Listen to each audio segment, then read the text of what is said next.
আসসালামু আলাইকুম। আজকে দেখাবো কিভাবে আমরা বিয়ে বাড়ির মুরগির রোস্ট তৈরি করব। মুরগির রোস্ট তৈরি করার জন্য আমরা নিয়েছি 70টি মুরগি। 70টি মুরগিকে আমরা প্রত্যেকটিকে 4টি করে টুকরো করে নিয়েছি। সাধারণত আমরা রান্নার জন্য ছোট বড় টুকরা করে নিয়ে থাকি, কিন্তু রোস্টের ক্ষেত্রে আমরা 4টি টুকরো করে নিব। এবার কিছুটা লবণ এবং গুঁড়ো মরিচ দিয়ে আমরা মেখে নিয়ে এগুলোকে 6-7 ঘন্টার জন্য আমরা ম্যারিনেট করে রাখবো। মাংসগুলোকে আমরা 6 থেকে 7 ঘন্টা ম্যারিনেট করার পর তেলে হালকা ভেজে নেব।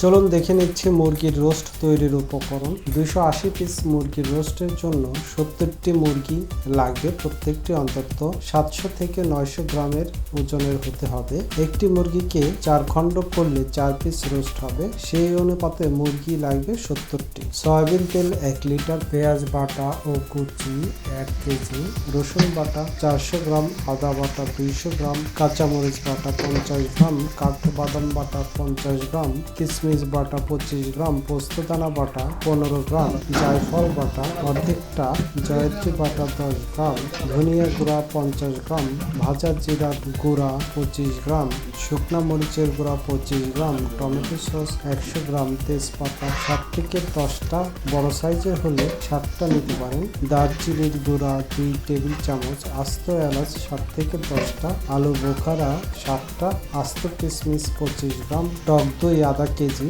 মিষ্টি দই আধা কেজি, লবণ স্বাদ মতো। মুরগিগুলোকে ভেজে নেওয়ার পর আমরা তেল গরম করে পেঁয়াজ কুচি দিয়ে ভালো করে বেরেস্তা বানিয়ে নেব। বেরেস্তা বানানোর পর বেরেস্তাগুলো আমরা তুলে ফেলবো। বেরেস্তাগুলো তুলে নেওয়ার পর আবার কুচি করা পেঁয়াজ দিয়ে এবার একে একে সকল মশলাগুলো দিয়ে দিব। এর সাথে আমরা আদা রসুন বাটাও দেব।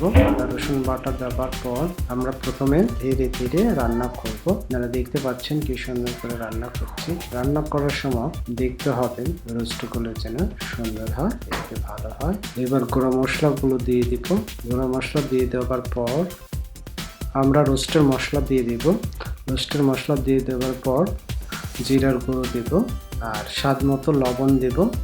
লবণ দিয়ে ভালো করে কষিয়ে নিব, নাড়াচাড়া করে ভালো করে কষিয়ে নিব। এর মধ্যে কাঁচা মরিচও দিয়ে দেব। কাঁচা মরিচ দেওয়ার পর মশলাগুলোর থেকে তেল উঠে আসবে। যখন তেল উঠে আসবে তখন হালকা ভেজে নেওয়া মুরগিগুলোকে সব দিয়ে দেব। দিয়ে ভালো করে নাড়াচাড়া করব। এর মধ্যে আমরা কিছুটা দুধও দেব। দুধ দিয়ে ভালো করে রান্না করব। রান্না করার পর আমরা ঢেকে দেব।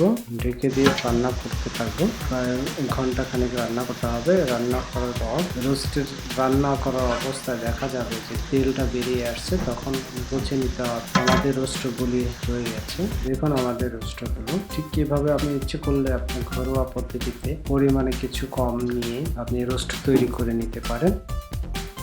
দেখলেন তো দর্শক, কত সহজে বিয়ে বাড়ির রোস্ট রান্না করে ফেললো বাবুর্চি। ভালো লাগলে অবশ্যই আমাদের চ্যানেলটিকে সাবস্ক্রাইব করবেন।